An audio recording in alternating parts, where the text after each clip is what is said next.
నమస్కారం అండి, రశ్మితో ఛానల్కు స్వాగతం. నేను మీ రశ్మి. సరదాగా ఈ సాయంత్రం పిల్లలతో కలిసి మహేష్ బాబు వాళ్ళ ఏఎంబి షాపింగ్ మాల్కి వెళ్ళామండి. ఇంద్రుడు ద్వారా పాండవులు పొందిన ఇంద్రప్రస్థలో దుర్యోధనుడు ఏ విధంగా భ్రమకు లోనయ్యాడో ఇక్కడ ఈ మిర్రర్ ఇమేజ్ లో పిల్లలు కూడా అదే భ్రమకు లోనయ్యారు. దారి ఉన్నది అన్న చోట దారి లేదు, అద్దం ఉంది.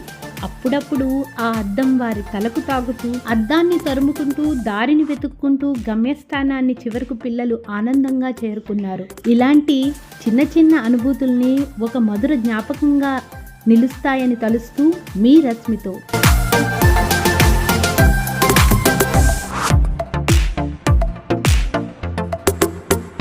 అందరికీ కృతజ్ఞతలు. మళ్ళీ మరొక వీడియోతో మీ ముందుకు వస్తానండి, మీ రశ్మితో. జై చండి.